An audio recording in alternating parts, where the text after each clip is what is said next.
રાજ્યમાં વધુ એક સ્કૂલ વાન પલટી જવાની ઘટના સામે આવી છે। સુરતના કીમ ઓલપાડ રાજ્યધોરી માર્ગ પર આ ઘટના બનવા પામી છે।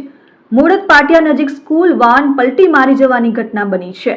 વહેલી સવારે શાળાએ જતા સમયે ઇકો કાર પલટી મારી હતી। જો કે સામેના તરફથી અન્ય સ્કૂલ વાન બસ આવતા કાર ચાલકે સ્ટેરિંગ પરથી કાબુ ગુમાવ્યો હતો। ઇકો કારમાં સવાર વિદ્યાર્થીઓ પૈકી 6 બાળકોને ઈજાઓ થઈ છે। કારમાં કુલ 9 જેટલા બાળકો સવાર હતા। જો કે કાર પલટી જવાના સીસીટીવી ફૂટેજ પણ સામે આવ્યા છે। કીમ પોલીસે સીસીટીવી ફૂટેજના આધારે તપાસ હાથ ધરી છે। જો કે ઈજાગ્રસ્ત વિદ્યાર્થીની આરાધ્યા સિંઘના પિતાએ કીમ પોલીસ મથકે ફરિયાદ પણ નોંધાવી છે। વિદ્યાર્થીનીના વાલી શક્તિકુમાર તેજકુમાર સિંઘે વાન ચાલક વિરુદ્ધ ફરિયાદ નોંધાવી છે।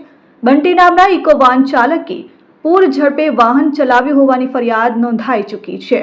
પોલીસે ઈજાગ્રસ્ત વિદ્યાર્થીઓના નિવેદન લઈને આગળની કાર્યવાહી હાથ ધરી છે। જો કે સ્કૂલ કાર પલટી જવા મામલે સુરત જિલ્લા ઉચ્ચ પોલીસ અધિકારીઓ પણ ઘટના સ્થળે પહોંચ્યા છે। પોલીસે ઘટના સ્થળનું નિરીક્ષણ કર્યું છે અને પોલીસે સ્કૂલ કાર ચાલકની ધરપકડ કરી લીધી છે।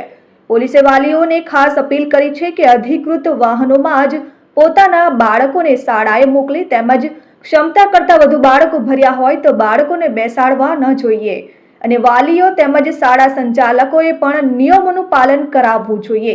જો કે પોલીસ દ્વારા કાર ચાલક સામે ગુનો નોંધવામાં આવ્યો છે। Bureau report, RN news, Kim.